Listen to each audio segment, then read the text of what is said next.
hoy estaremos hablando sobre un tema que es bastante importante para la región, en especial para Sudamérica, y es cómo la pandemia de COVID pues ha arropado a esta parte del continente. Justamente para eso tenemos a los expertos que nos van a acompañar durante esta conversación. Una de ellas es Carolina Corcho, quien es vicepresidenta de la Federación Médica Colombiana. También se encuentra con nosotros el epidemiólogo de la Universidad de Nueva York, Rodrigo Arce, y el profesor de la Facultad de Economía de la Universidad Externado de Colombia, Óscar Alfonso. Recordarles también que este evento se realiza en alianza con el Foro de la Crisis Mundial de Salud de ICFJ, IJNet, Innovation for Change y Conectas. Y pues empezamos de inmediato con esta charla y vamos a ver qué tienen que decirnos nuestros expertos. Empezamos con el señor Rodrigo. Rodrigo, le voy a preguntar brevemente, ¿usted cree que las afectaciones que trajo la pandemia dejarán lecciones aprendidas en los sistemas de salud de la región o por el contrario, el virus nos dejará en una situación peor? Yo creo que sin duda es una tarea pendiente de los últimos 20, 30 años, la mejora de los sistemas sanitarios en Latinoamérica. La política pública tiende a dirigirse no tanto así basada en la ciencia, sino por la opinión pública. Y creo que la opinión pública se ha realmente instaurado en la opinión pública una imagen de que hay que mejorar los sistemas sanitarios. Es dentro de eso que pienso que crea una crisis que, bueno, también crea una oportunidad de poder eventualmente mejorar nuestros sistemas sanitarios, replantearnos nuestras estructuras sanitarias, replantear el acceso que tiene la población a la salud y las inequidades que separan a las personas que tienen más que las que tienen menos. Es ahí donde creo que hay una oportunidad clara que esperemos, con esperanza y con una visión positiva, pueda ser recogido por los actores políticos para poder traducir en mejoras en el sistema sanitario de los diferentes países de la región. Carolina, usted que tiene también bastante experiencia en el sistema de salud, ¿qué opina sobre esta respuesta de Rodrigo? ¿En realidad tendremos enseñanzas con esta pandemia o el sistema quedará peor? Bueno, muchas gracias y un saludo a los panelistas y a Conectas.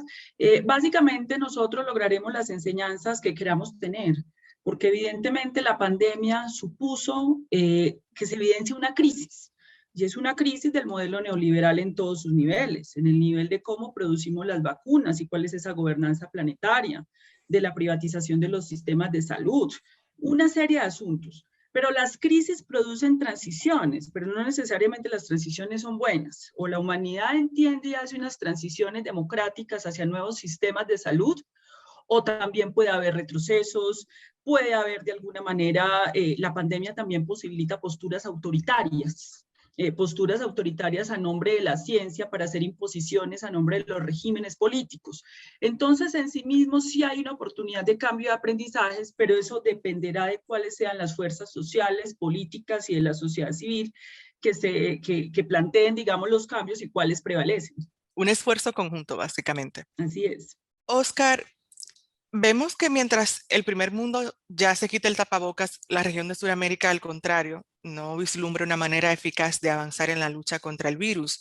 Entonces, ¿cuáles usted piensa que son esos factores que conspiran para que la región tenga los peores índices de letalidad?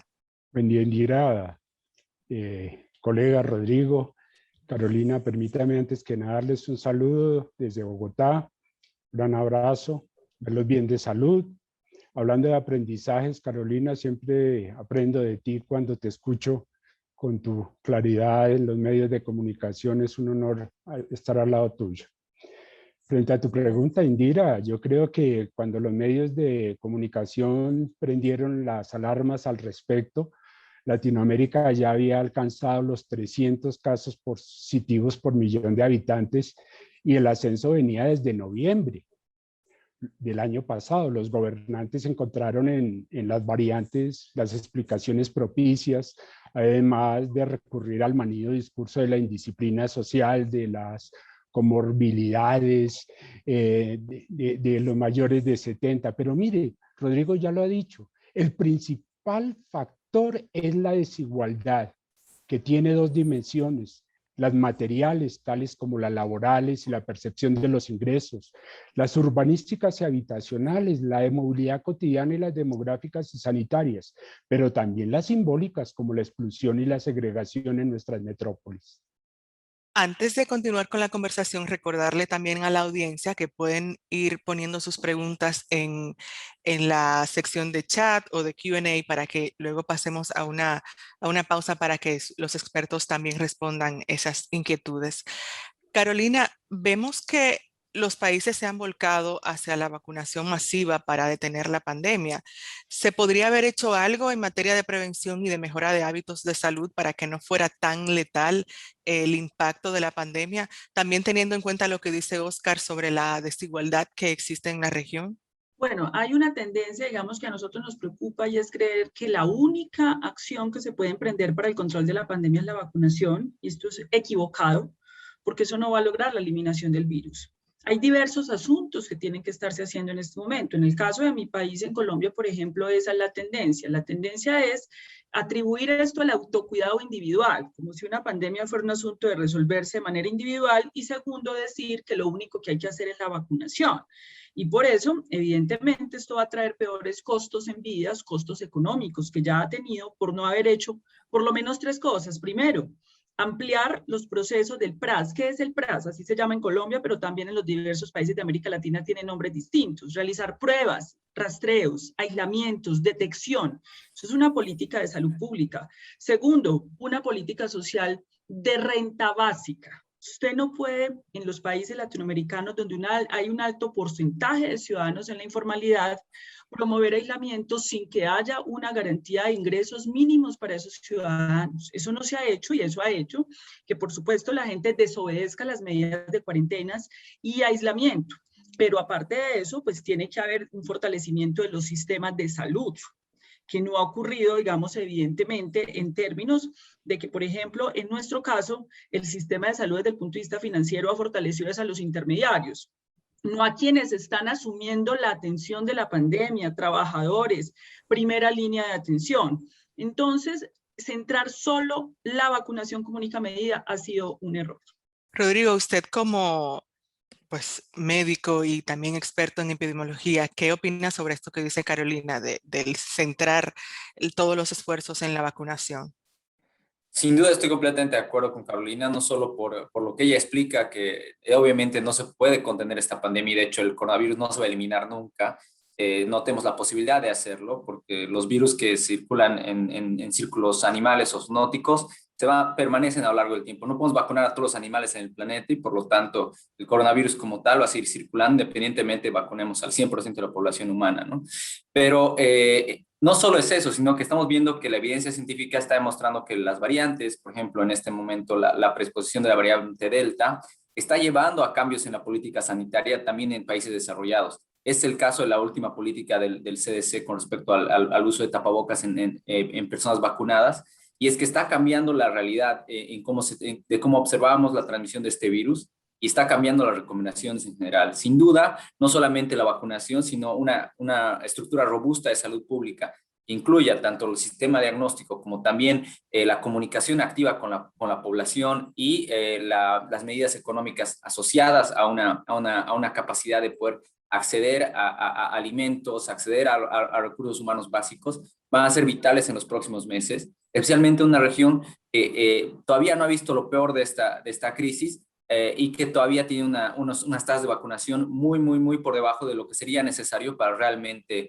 contener de alguna manera la subida o los picos de casos y la saturación de los sistemas sanitarios.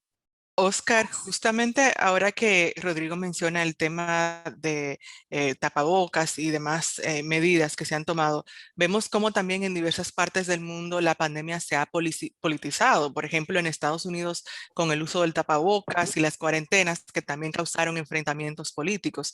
Entonces mi pregunta es, ¿considera usted que esa politización ha sido la responsable de que perdure la pandemia en nuestra región? Permítame una metáfora para responder a tu cuestión. Yo creo que el mundo, hoy por hoy, con respecto a lo que estamos viviendo, esta época horrorosa, atraviesa por un océano de desinformación. Es un océano de desinformación el que afrontamos. Y en un océano como este han aparecido tiburones que se han cebado con la desigualdad. El bloque negacionista comandado por Bolsonaro en Brasil ha sido el más depredador de todos. Ha sido el más depredador, pero no el único. Millones de latinoamericanos no distinguen lo que es una opinión y lo que es un argumento científico, y ellos han sido sus presas. Y en un contexto de tal naturaleza, es irremediable que la politización cause más daño que en otros lugares. Ese es mi punto de vista principal. Rodrigo. Sí, sin duda, yo creo, y desde el principio de la pandemia hemos visto que uno de los predictores principales de que las cosas vayan mal en una región, en una ciudad, en un país, es la inestabilidad política. Y es el predictor principal de que los actores de la sociedad, tanto los actores civiles, políticos, públicos, no puedan coordinar acciones en contra de, obviamente, algo que es de todos, ¿no? La respuesta a una pandemia. Y esos son los problemas principales, la politización, la toma de volver esto un tema de discusión dentro del debate político ha creado muchas rencillas, muchos errores y mucha falta de coordinación que hasta ahora se siente en la región, como muy bien menciona Oscar.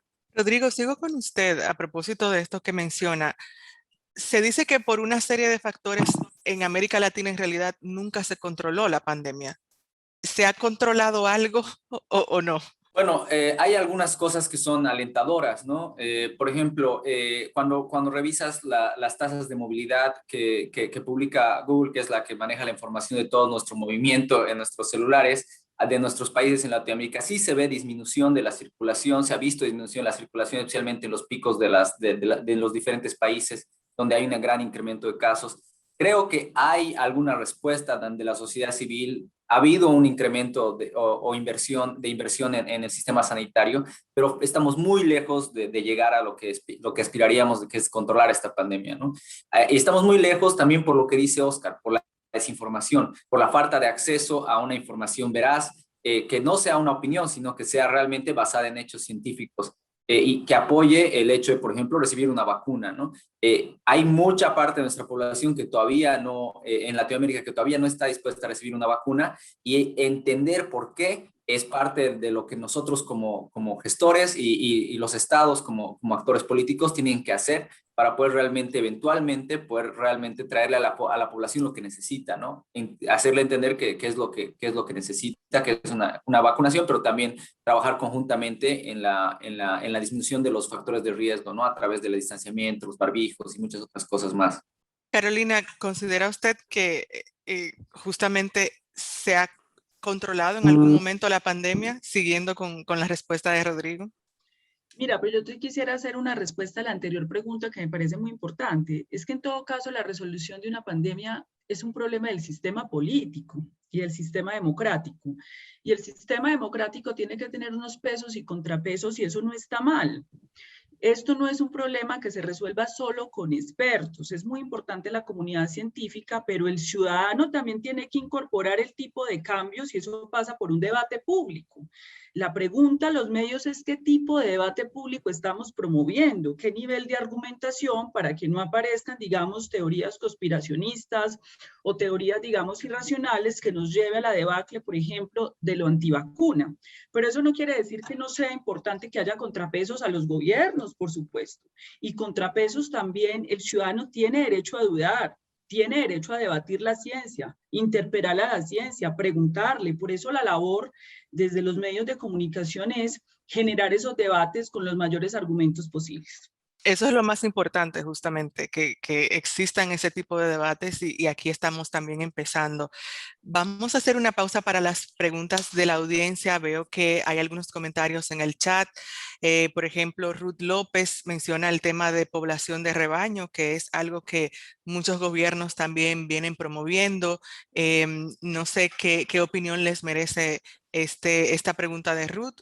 Imagino que se refiere a si se alcanzaría en algún momento o a cómo han manejado este tema los gobiernos de la región. Puedo tal vez un poquito tratar de aclarar el tema. La verdad es que la respuesta es poco concisa y porque hay muchas cosas que todavía están en juego. el juego de las variantes está cambiando lo que nosotros esperábamos que pueda ser un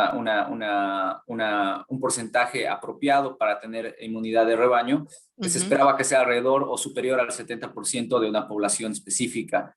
Sin embargo, estamos viendo que con estas nuevas variantes, en especial específicamente la variante Delta, las personas vacunadas están todavía pudiendo transmitir el virus, a veces tener cargas virales muy altas y mantener este círculo de transmisión, ¿no? A pesar de que sí tienen complicaciones menos severas, menos hospitalización y menos letalidad, están obviamente todavía manteniendo la transmisión del virus y podrían afectar qué porcentaje necesitaríamos para llegar a esta inmunidad de rebaño, ¿no? Pero hay muchas otras variables también en juego cuando se habla de inmunidad de rebaño, no es solamente la vacunación, es también cosas como, por ejemplo, cuánta gente ya se ha enfermado en los últimos 3 meses, ¿no? Que cambian la película en realmente es una inmunidad natural, por así decirlo, que cambian los porcentajes que se deben alcanzar.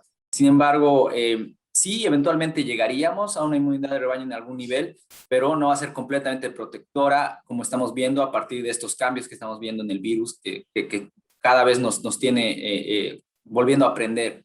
Hay una pregunta, bueno, un comentario y pregunta de parte de Mónica Jara.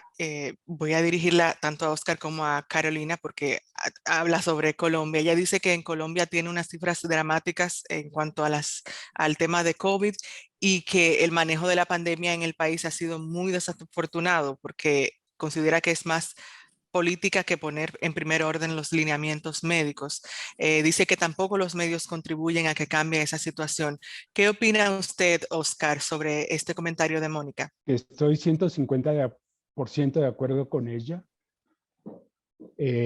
por muchas razones. Mire, por ejemplo, el rol de los medios me ha llamado siempre la atención porque, como bien lo decía Carolina, el discurso reiterado es el del experto, el experto, el experto, dice el experto, sí sé más. Yo, con el respeto que me merecen los virólogos e infectólogos, de verdad me merecen absoluto respeto, yo nunca he escuchado hablar a ninguno de las comorbilidades sociales, solo de las individuales. Pero es que hay comorbilidades sociales como las que hemos discutido, ¿no, Rodrigo? Por favor. Y entonces nosotros los científicos sociales siempre estuvimos dispuestos a colaborar con ello. Nos hemos esforzado para saber un poquito cada vez más, de cada vez menos y menos, y podríamos haber aportado eso. Creo que en América Latina solo Uruguay se distinguió por convocar a los científicos sociales en un comienzo. Pero mire, yo le voy a poner un ejemplo que me parece crucial hoy en día con este reporte diario de la llegada de los de 30 años a las UCIs, ¿no? Cada vez llegan más de 30 años a las UCIs. ¿Por qué razón? Y yo se lo he dicho en varias oportunidades. No se ha hecho una pedagogía con las pirámides de contagio. Siempre desde el comienzo, la letalidad y se enfocó a lo que aquí se llamó la rebelión de las canas. Sí, allá es donde más se ceba el virus. De acuerdo, las mayores tasas de mortalidad están allí, pero las mayores tasas de contagio, mire, desde el 3er mes que empecé el conteo y a seguir Ministerio de Educación y en fin, de Salud, perdón, la moda es 30 años. Yo no creo que lo de hoy sea una casualidad, ¿sabe? No es ninguna casualidad. Y entonces ha fallado la pedagogía. ¿Por qué? Porque no hemos consultado a personas que deberían haber aportado más para la prevención. Carolina, ¿qué considera usted sobre esto que dice Oscar y también sobre la posición de Mónica sobre el tema Colombia? Completamente de acuerdo con el profesor Oscar y con Mónica. Hay varias consideraciones. Colombia es una sociedad, digamos, muy resiliente frente a la muerte. A mí me impresiona mucho ver a un ministro de Salud en Colombia, pues mostrando como un gran logro que hayamos pasado de 650 muertes a 400 muertes diarias.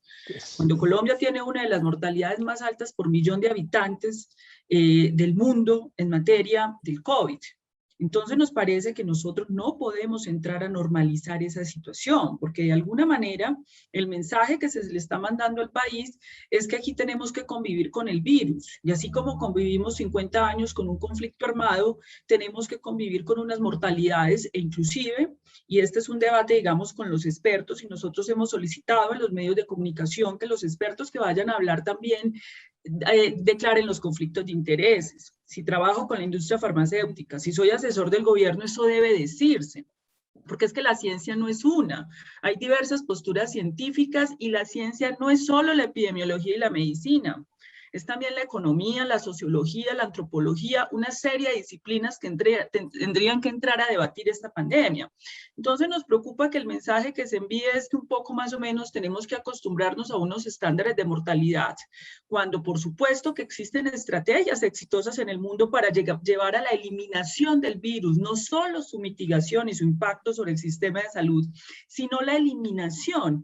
Pareciera ser que en Colombia se ha normalizado en la opinión pública que tenemos que renunciar a eso, porque aparentemente no se puede, y eso no es cierto. En Colombia no se ha hecho lo que se tiene que hacer para llevar al virus ni siquiera a sus mínimas proporciones, y esto nos ha costado muchas vidas, lo cual desde el punto de vista ético y desde el punto de vista científico y político es un inaceptable, tiene que ser un inaceptable moral para la sociedad colombiana.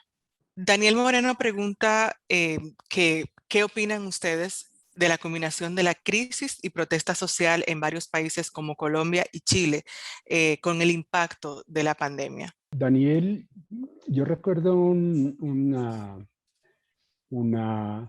frase conmovedora de Moyan, precisamente el premio Nobel de Literatura de la China, que espero que sobreviva.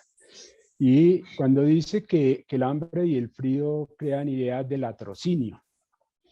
Y entonces él narra el hambre y él discute el hambre en China. Pues yo digo, siguiendo a Moyan, otro tanto. ¿Usted qué espera con hambre y con frío, con desigualdad? Que de verdad la protesta social se dé por las redes sociales, discúlpeme, eso no es así. Ahora, que se utilice ese argumento en Colombia para decir que se hubieran evitado 10.000 muertes es una desfachatez. Es una desfachatez. Yo puedo presentar mi base estadística como lo he presentado en muchos eventos. Y esto, la espiral venía desde marzo. La protesta social arrancó en mayo y ha seguido su tendencia. Luego tenemos que también confrontarnos con las verdades estadísticas, y bien lo decía Carolina, yo estoy hablando desde una universidad en donde me precio de que vigilamos el rigor científico, y esto es lo que queremos hacer saber. Esto existía 2 meses antes, 3 meses antes, si se quiere, esta espiral del nuevo contagio. Rodrigo, ¿qué le parece a usted desde el punto de vista médico y epidemiológico esto que plantea Daniel Moreno? Bueno, sin duda, no puedes esperar que en gobiernos o respuestas sanitarias que no han tenido realmente la capacidad de responder a las necesidades de una población o no han podido armar una estrategia comunicacional adecuada que permita responder a las necesidades y a las preguntas que tienen una población específica, no resulte en protesta social, no resulte en convulsión y no resulte en una demanda de respuesta a las necesidades que no están siendo cumplidas. Independientemente de si esto o no tiene algún efecto en transmisibilidad, si esto o no se convierte en un foco de riesgo, no puedes esperar que eso no suceda. Hay niveles de la estructura social que son parte de lo que tenemos que vigilar y entender para poder responder a una pandemia, y creo que eso sin duda es a lo que hace referencia Oscar, ¿no? No son parte de este caos que hemos visto en la región, pero no solo en la región, en muchos lugares del mundo, que van asociados a falta de una estrategia clara, sostenida a lo largo del tiempo, basada en hechos, y que anticipa a la población lo que va a venir, ¿no? Hay mucha política que se hace de la noche a la mañana. Hay muchos cambios en la política sanitaria, o en cómo se va a distribuir las vacunas, o en cómo se va a distribuir pruebas, o en qué lugares se va a hacer tal o XZ restricción, que pasan en cuestión de días y que no prevén a la población, no le dan tiempo de ajustarse a estos cambios, y por lo tanto crean mucho mayor desconfort y inconformidad. Rodrigo, continuando con usted y también aprovechando un comentario que dice Sergio Belmonte sobre el tema de la variante Delta y demás, teniendo en cuenta justamente el ritmo en que se está vacunando en la región y la circulación de esas nuevas variantes, ¿cuánto tiempo más podría tardar, no, digamos, no superar esta pandemia, pero sí mejorar esos índices y esas cifras? Lo que podemos tratar de estimar y lo que hemos estimado es qué tanto tiempo tardaríamos en llegar en la región a llegar a por lo menos un 70 a 75% de nuestra población vacunada, y eso tendría que pasar en algún momento del año que viene, extendiéndose en algunos países hasta el 2023. En la mayoría de los países estamos alrededor de un año de esa fecha. Sin embargo, entra como un comodín y una variable desconocida este tema de las variantes. Está cambiando la naturaleza de la transmisibilidad de la infección en personas incluso vacunadas, y que puede llegar a reducir nuestra capacidad de realmente terminar, por así decir, con la pandemia. En algún momento, en lo que va de los siguientes 2 o 3 años, la cantidad de casos va a disminuir sin duda. Es parte de los procesos propios de inmunidad y vuelta a infección de las personas a lo largo del tiempo. También está reduciéndose la cantidad de personas que son susceptibles, etcétera, etcétera, porque están falleciendo.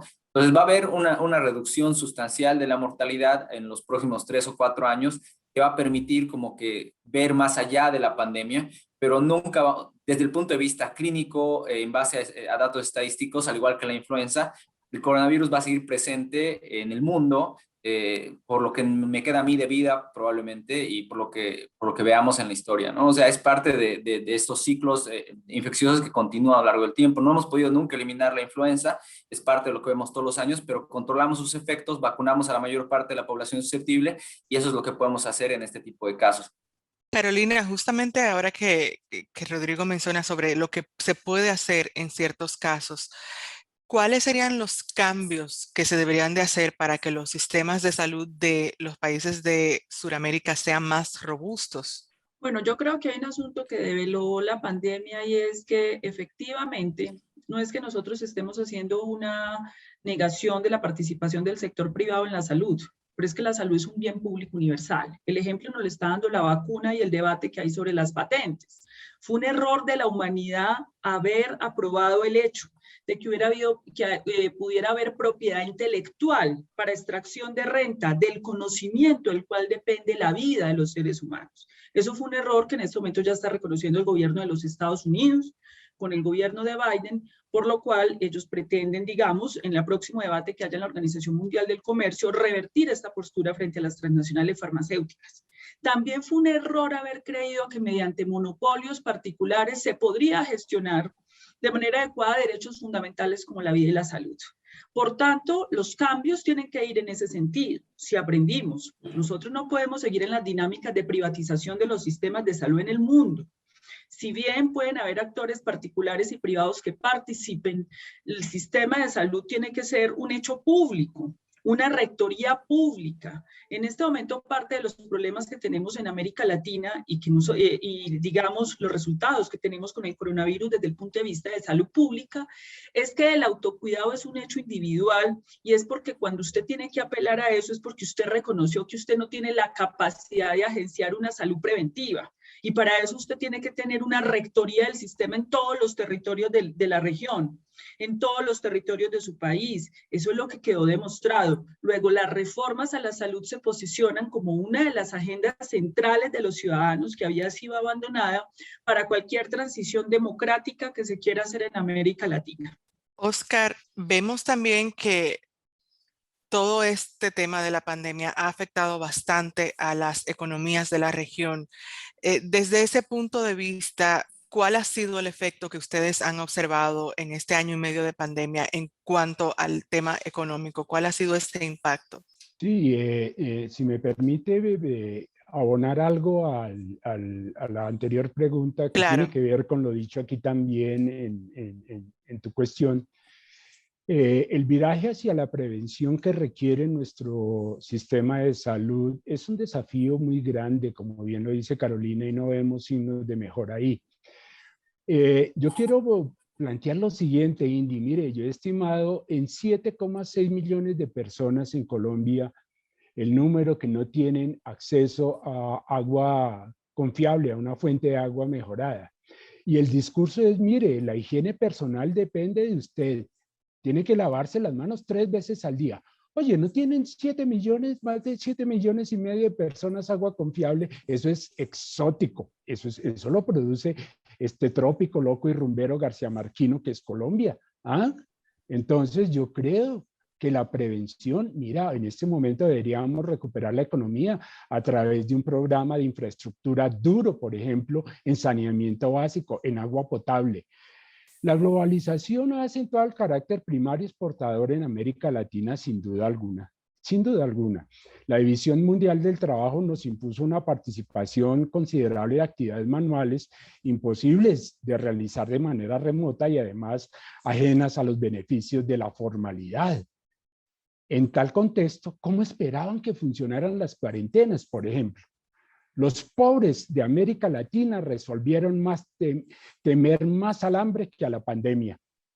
Y eso lo ha demostrado, como bien lo dijo Carolina y lo insinuó Rodrigo, eso es lo que hemos tenido de cara a la dimensión económica más crucial de la pandemia. De resto, políticas de crecimiento, gasto expansivo, eso está por verse.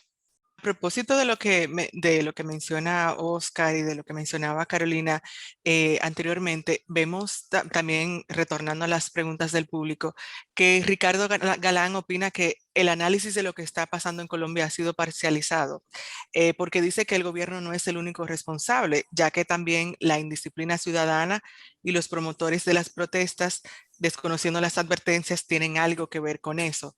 ¿Qué opinan ustedes sobre esta posición de Ricardo? Lo primero que habría que definir es qué entienden por indisciplina social. Si indisciplina social es no tener que comer y tener que levantarse al rebusque, pues no aceptamos esa indisciplina social. Si la indisciplina social, digamos, tiene que ver con que usted hizo una fiesta clandestina, pues de pronto eso sí es indisciplina social. Es que a nosotros lo que nos preocupa es que la indisciplina social se volvió una categoría para poder exonerar a los gobiernos de la responsabilidad que tenían frente al manejo de la pandemia.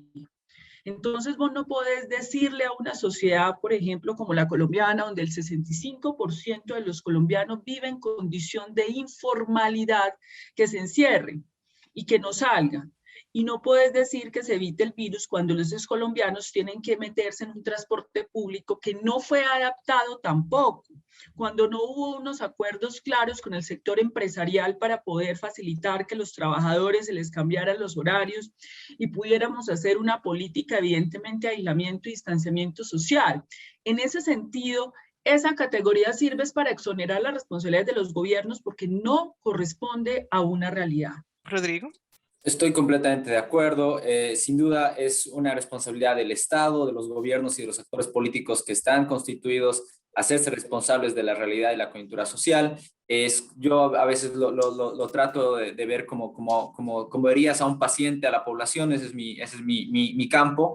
Y si tu paciente no cumple las medidas que le has recomendado, es en parte porque tú no has sabido explicarlas bien. Es en parte porque tú no has sabido plantarlas de una manera que él las entienda, las interiorice y las haga parte de su tratamiento a futuro, ¿no? Y yo creo que eso es lo que pasa con el tratamiento también de estas enfermedades, de la pandemia, de esta crisis a nivel poblacional. Y es que cuando falla la estrategia comunicacional, cuando falla la estrategia de contención y falla entender la realidad y la estructura social, lo que decía bien Carolina, el hecho de que a veces, o lo que decía Oscar con respecto a la informalidad, con respecto al distanciamiento social y la posibilidad de cumplirlo, etcétera, etcétera, son cosas que creer que fórmulas que funcionan en el mundo desarrollado no se pueden inmediatamente traspasar a nuestros países, y de la misma manera que tratamientos que se realizan tal vez en la Clínica Mayo, no se pueden realizar en un centro de salud en un barrio pobre de Colombia o de Bolivia, ¿me entienden? Entonces, esas cosas tienen que entenderse de parte de los actores, de parte del gestor público, en este caso los actores políticos y, bueno, los actores de la sociedad civil también,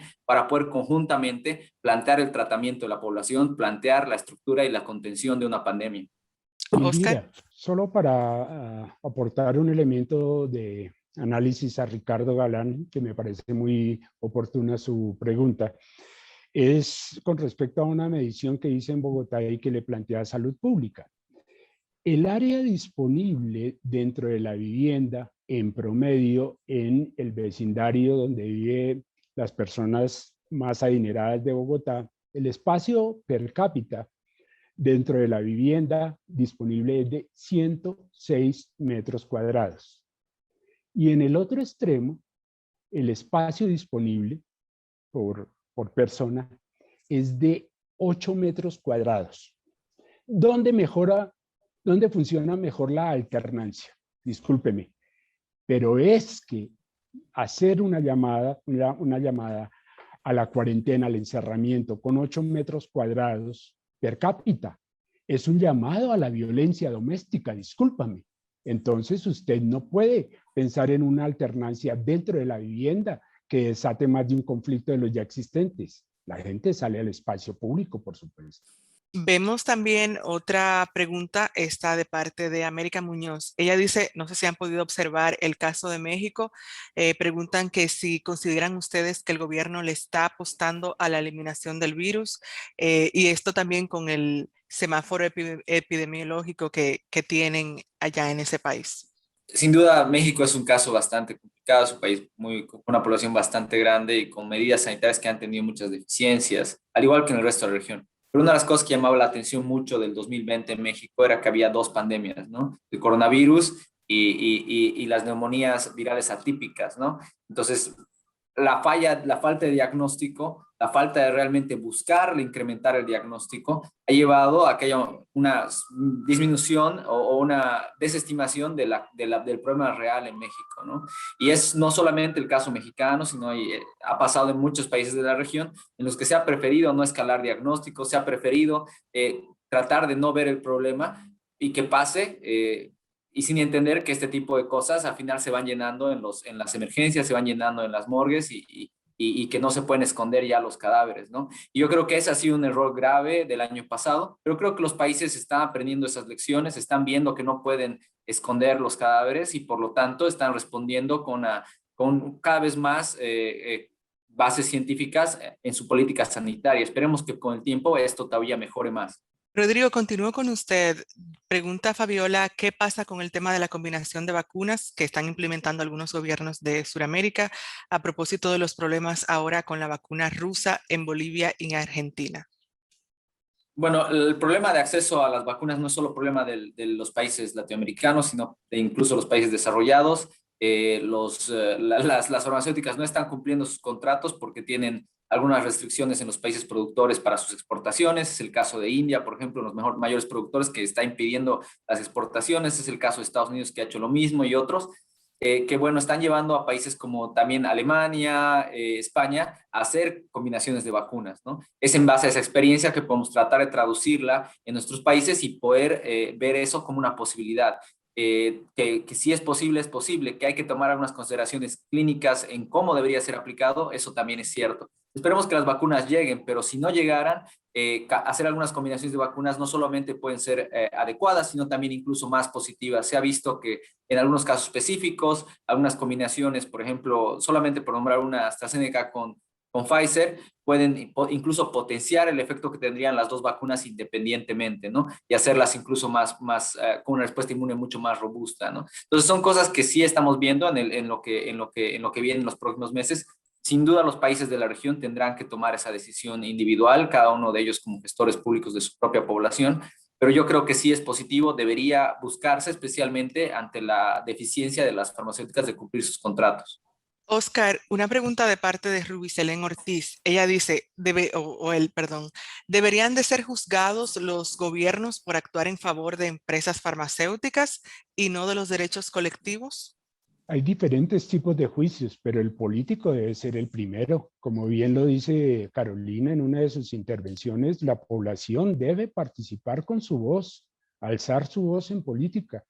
Yo recuerdo un foro en el que estuve hace unos días y llegó una persona y dijo, venga, yo voy a hablar por ellos. Yo le dije, pero ¿cómo así usted se toma la voz de quién si ellos están aquí que hablen?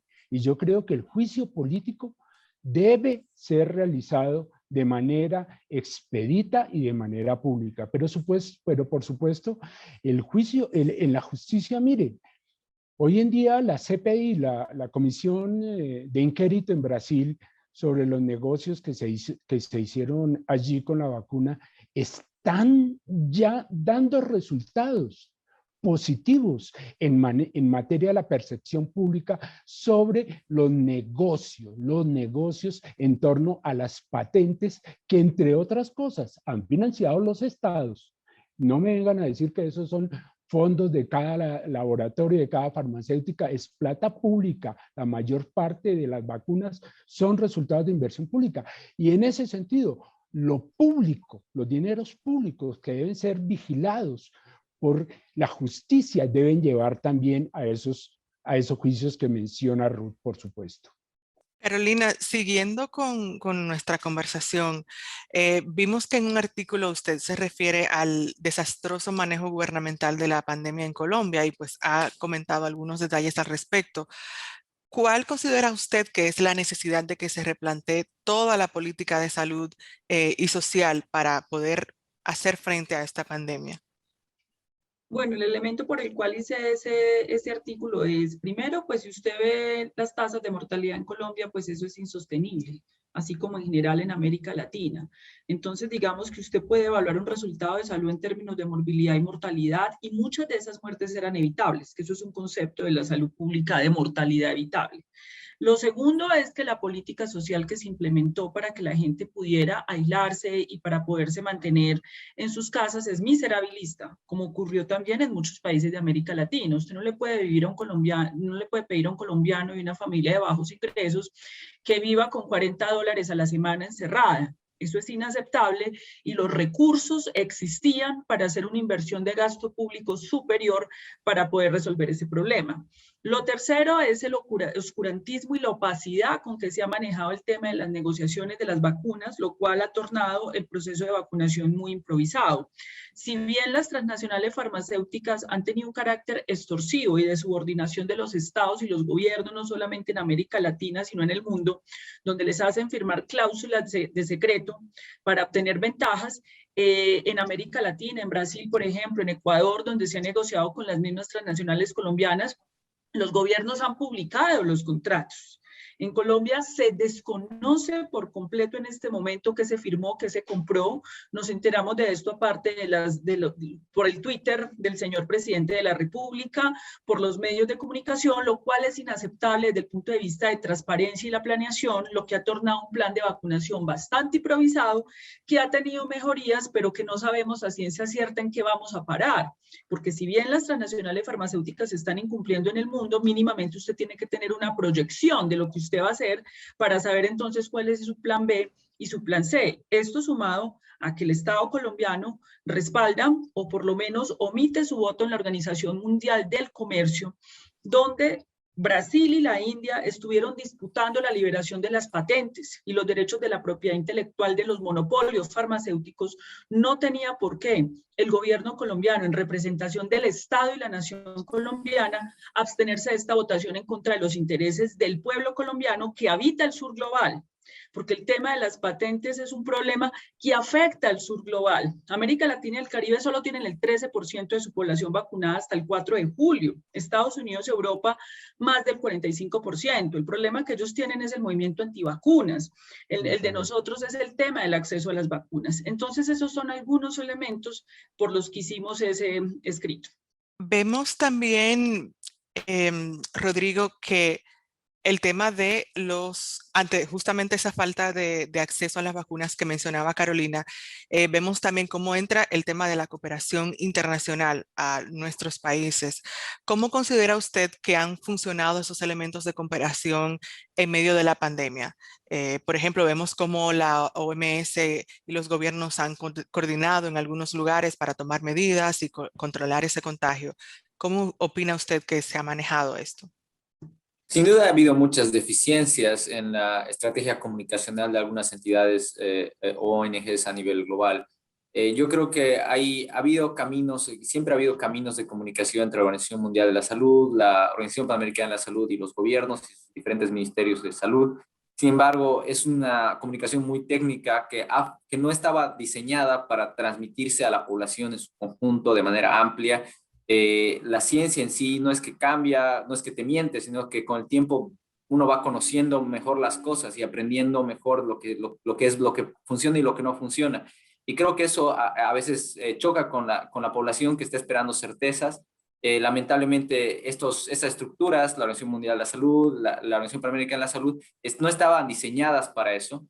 No tenía una estructura diseñada para ese tipo de comunicación, y creo que eso es lo que ha fallado principalmente en ese aspecto. Fuera del tema de la cooperación y acceso al sistema sanitario a insumos, obviamente es muy deficiente, pero es parte de nuestra deuda histórica con nuestras poblaciones, con nuestras comunidades, para poder un poco subsanar eso en los próximos años, tratar de mejorar nuestros sistemas sanitarios, no necesitar de ayudas, pero eso pasará conforme a que hagamos una inversión seria en el sistema sanitario de nuestros países, ¿no? Pero fuera de eso, creo que esos son los errores principales en la cooperación desde el punto de vista comunicacional. Creo que ese ha sido el grave error, y sí continúa siendo a veces uno de los problemas más grandes que vemos, que a veces dificulta más el control de la pandemia.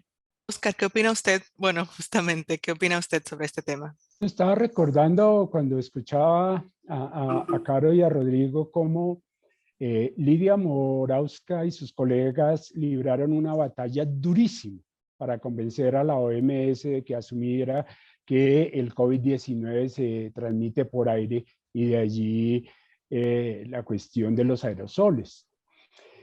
He leído recientemente los escritos de David Redman, que hizo parte de la misión a Wuhan, que reconoció que hay protuberantes vacíos sobre el origen de la pandemia y que hallarlo requiere mentes abiertas.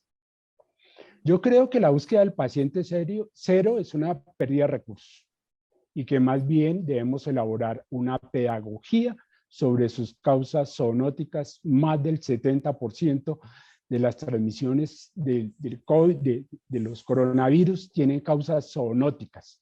Yo creo que solo a partir de ella podrá haber una cooperación eficaz de cara a un cambio urgente hacia la prevención que nos aleje de la manipulación a la que nos someten las farmacéuticas productoras de vacunas. Oscar, continuando con usted, vemos como varios países en la región y ante este tema de la pandemia, vimos cómo los gobiernos implementaron una serie de medidas. Por ejemplo, aportar un ingreso mínimo a las familias de escasos recursos para que permanecieran en sus casas y demás. ¿Considera usted que esta medida fue efectiva para que el virus frenara un poco? Y también opina que deben de seguir este tipo de medidas a lo largo del tiempo. Sí, yo tengo balances muy favorables que dicen que fue muy efectiva, pero también a partir de ellos que hemos estudiado desde mucho antes de la pandemia, considero que la renta básica de ciudadanía debe ser permanente, al menos hasta que se hayan superado las comorbilidades sociales que hemos hablado, las desigualdades más flagrantes. Carolina, ¿considera usted que es sostenible a lo largo del tiempo este tipo de medidas? Por supuesto, es que tienen que ser sostenibles porque justamente estas medidas llenan vacíos estructurales de la región, como la desigualdad. América Latina es una de las regiones más inequitativas del mundo, y ahí está Colombia.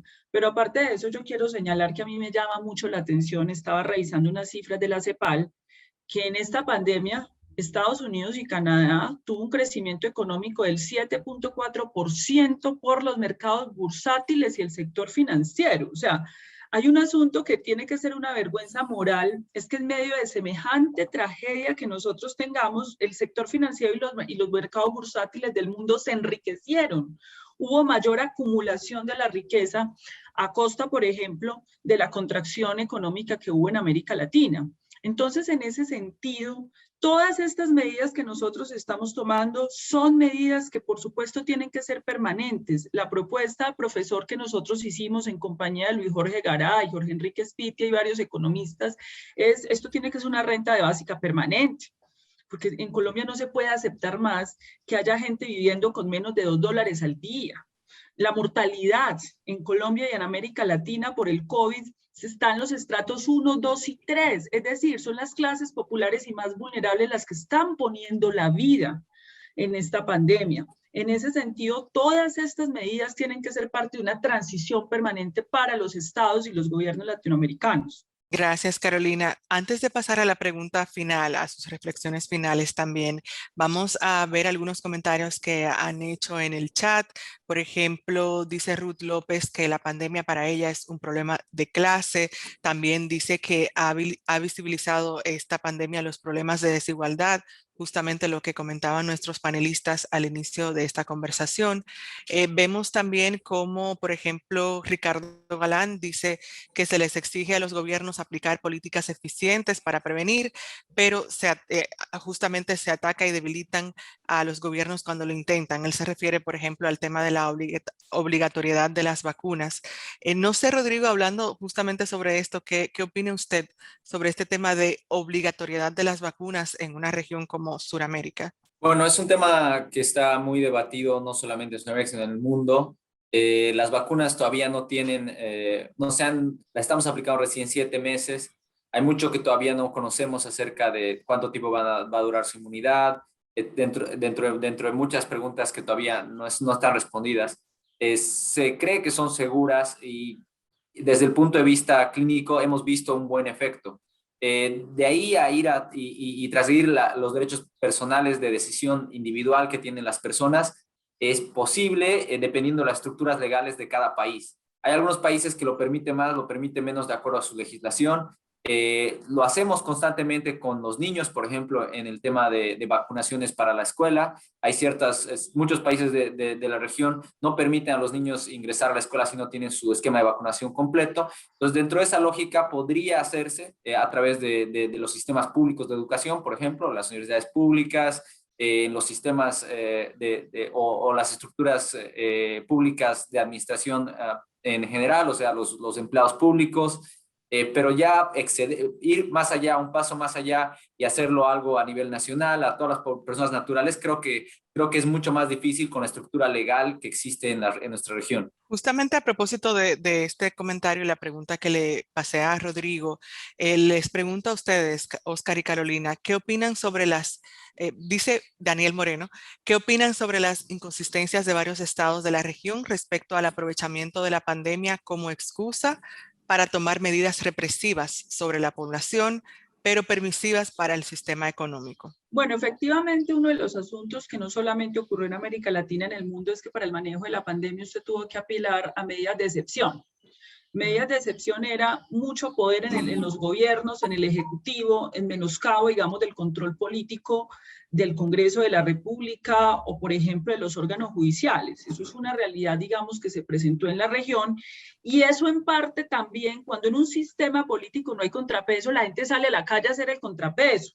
Eso fue lo que pasó en Colombia, eso fue lo que pasó en Chile, no diciendo que las protestas, volviendo a una pregunta anterior, se hayan dado por la pandemia en sí misma, porque el fenómeno chileno y colombiano venían desde antes de la pandemia, solo que la pandemia evidentemente ratificó las reivindicaciones de esos movimientos sociales de Chile en Colombia frente a las inequidades, frente a la falta de acceso a los sistemas de salud y de protección social, las pensiones, muy parecido a esos dos movimientos sociales. Entonces, evidentemente, ante el cierre del sistema político, que en Colombia es muy claro, los organismos de control quedaron cooptados, el Congreso de la República sesionó durante mucho tiempo de manera virtual y eso tiene una levedad, la virtualidad tiene una levedad para ejercer eso, pues la gente termina haciendo ese control desde las calles.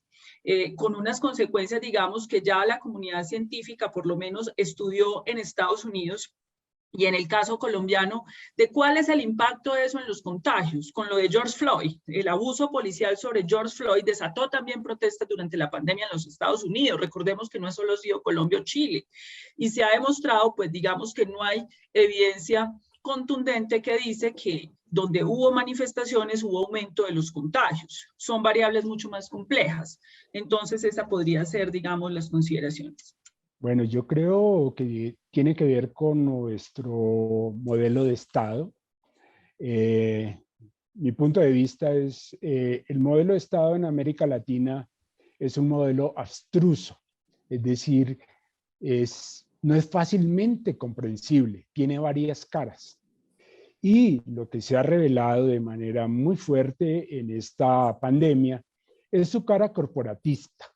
Esa cara corporatista siempre maneja eslogan, siempre maneja criterios que dan al privado, a los gremios en particular que hacen lobby, para eso fueron creados, pero el lobby ante el Estado puede llegar a ser incluso ilegal y puede ser denunciado ante la justicia. Entonces, en ellos recae la posibilidad del crecimiento, de la recuperación. Discúlpeme, las posibilidades de la recuperación y el crecimiento están en el trabajo de la gente. Y entonces, allí tenemos una cara corporatista galopante. Entonces hay que hacer políticas para que el empleíto crezca y entonces hay que favorecer a tal o cual sector. Eso tiene que cambiar. América Latina tiene que pensar seriamente su modelo de Estado. En el plano territorial hay que ver este centralismo, pero es que es absurdo. El centralismo ha llevado a una acción tardía, porque todo lo coordina el centro y el centro termina coordinando nada. Debemos dar un paso ya al regionalismo y a la autonomía regional en serio.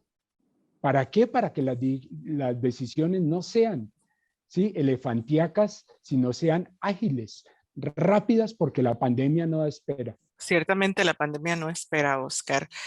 Antes de pasar a la última pregunta de nuestra conversación, vemos que Amneris Pérez pregunta: ¿qué opinión merece para ustedes la participación del periodismo en el manejo de información de la pandemia?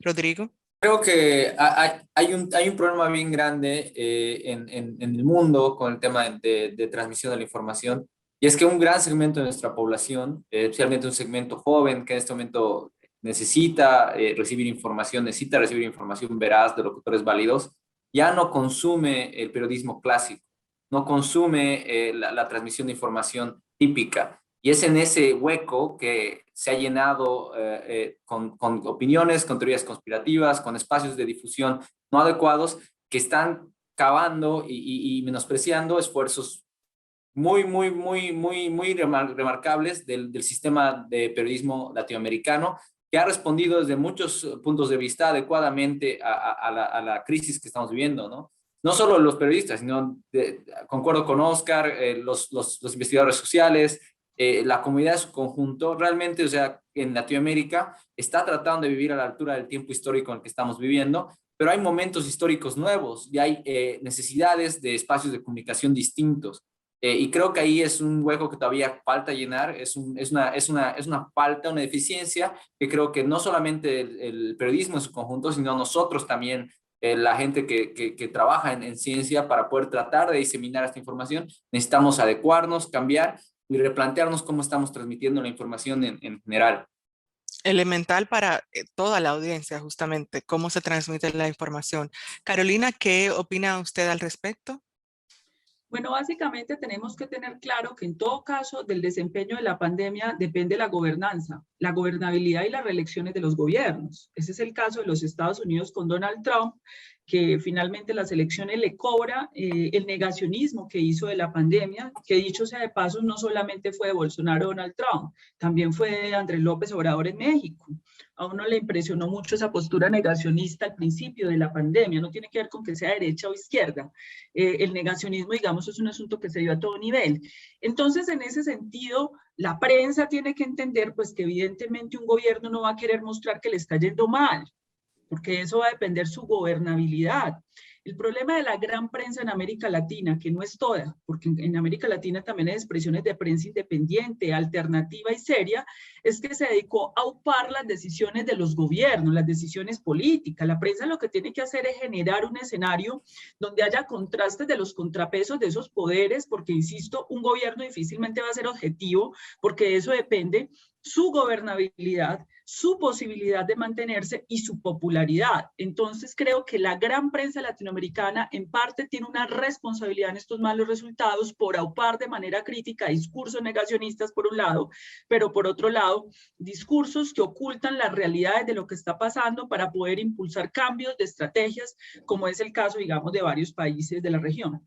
Finalmente, Oscar. Sí, yo quiero insistir en la influencia notabilísima de los medios de comunicación en general al transmitir información que pueden ser verdades a medias. Repito, para mí una pedagogía crucial que deberían haber realizado los medios y que todavía tienen oportunidad de hacerlo, tiene que ver con el reporte diario de la pirámide de contagio. Solo a través de la pirámide de contagio vamos a empezar a afectar un poco más los puntos neurálgicos del contagio. Mire, hombres y mujeres de 30 años, ustedes son la moda estadística, es decir, la propensión que más contagia. Y no solamente por el hecho de que ustedes socialicen mucho, rumbeen mucho, vivan de la apertura mucho. No, porque ustedes son el centro de la fuerza de trabajo. Ustedes son los que se desplazan a diario.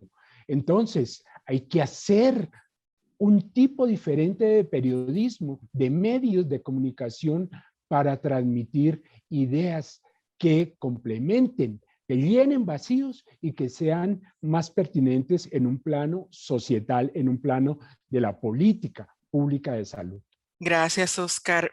Y pues la última pregunta que les tengo durante esta conversación es, cada uno desde sus respectivas áreas, ¿cuáles son esas medidas que consideran necesarias que los gobiernos tienen que tomar para iniciar para seguir con la recuperación económica o iniciarla en algunos lugares, pero tomando en cuenta esos aspectos centrales de sus respectivas áreas? Carolina. Bueno, básicamente yo creo que una de las enseñanzas que nos deja es se requiere la reactivación de la ciencia y la innovación en América Latina.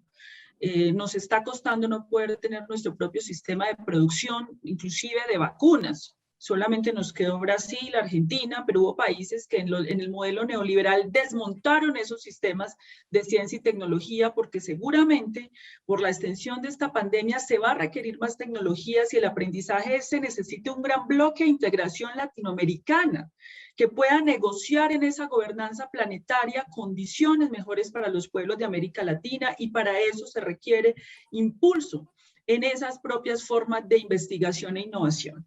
Lo segundo, se reclaman reformas estructurales a los sistemas de salud porque la privatización de los sistemas impide que los estados ejerzan rectoría para poder llevar los sistemas de salud hacia los modelos preventivos, hacia los modelos, digamos, de detección temprana.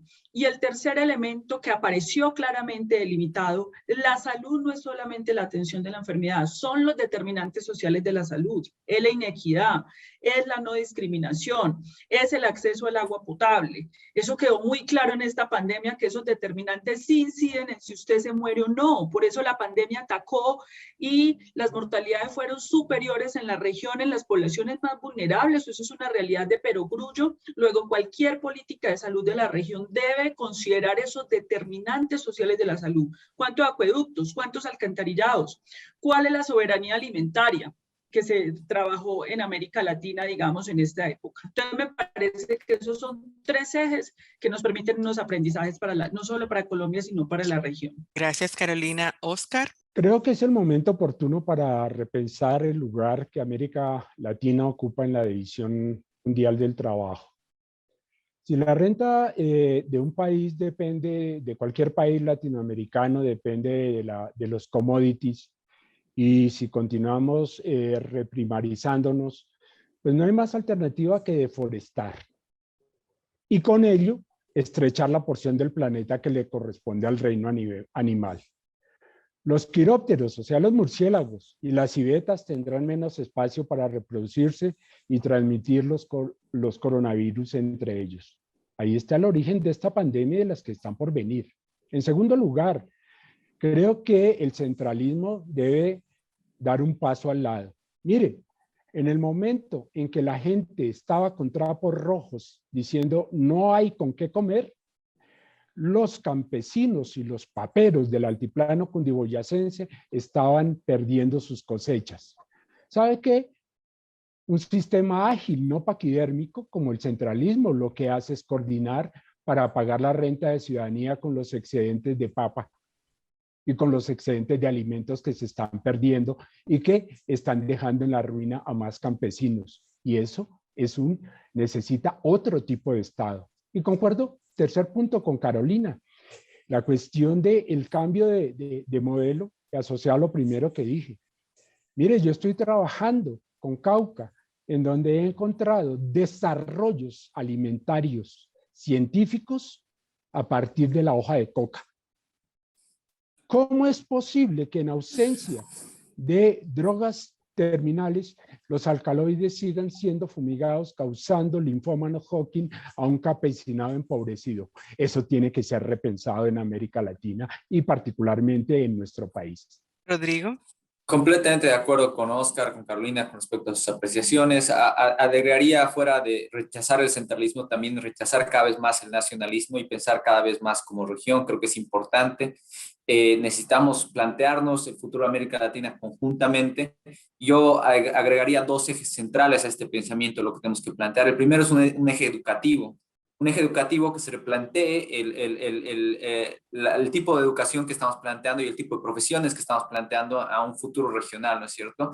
No podemos hacer nada sin profesionales capaces en una determinada área. No podemos de repente establecer laboratorios o fábricas de vacunas si no tenemos ingenieros en biotecnología, si no tenemos personal de laboratorio especializado y preparado para ese hecho, ¿no? Entonces, es eso que es uno de los temas principales para aquí a los 30, 40 años que vienen. No podemos inventarnos un terapista, tardas 15 o 16 años en llegar a tener uno de ellos disponible en tu región. Entonces, es un proceso bastante largo que va a requerir de una acción actual hoy para poder plantearnos el futuro en lo que viene. El segundo eje es un eje de emprendimiento, un emprendimiento en biotecnología y en desarrollo de las capacidades adaptativas de nuestras regiones de generar sus propios elementos o insumos sanitarios. Eso es algo que sin duda va a ser vital en los próximos 30, 40, 50 años, desde el punto de vista de que esta pandemia es de la que estamos hablando hoy, pero no es la única de los últimos 10 años. Hemos tenido 3 más antes y van a seguir ocurriendo porque es la naturaleza de un mundo global interconectado, en el que nosotros como organismos vivos, interactuamos con ambientes que están siendo destruidos o invadidos, nuevos, y cada vez en más conexión conjuntamente y más movimiento global entre las personas. Hoy día estoy acá, mañana estoy en China y así va a ser, ¿no? Entonces, no esperemos a la siguiente pandemia, vamos a necesitar hacer estas dos cosas de la mano, conjuntamente la región, no los países individualmente, sino la región en su conjunto, para poder ver los próximos 30, 40, 50 años con un mejor futuro y sin estas inequidades. Justamente con esta reflexión de Rodrigo finalizamos este encuentro y pienso que nos quedan bastantes aspectos para reflexionar. Uno de ellos que puedo sacar brevemente es la prevención, que lamentablemente nuestros países carecen en muchas ocasiones. Decirles que estuvimos en este día en el conversatorio El nuevo epicentro de la pandemia, cómo Sudamérica quedó acorralada por el virus. Tuvimos a los expertos Carolina Corcho, vicepresidenta de la Federación Médica de Colombia, al epidemiólogo de la Universidad de Nueva York, Rodrigo Arce, y también a Óscar Alfonso, profesor de la Facultad de Economía de la Universidad Externado de Colombia.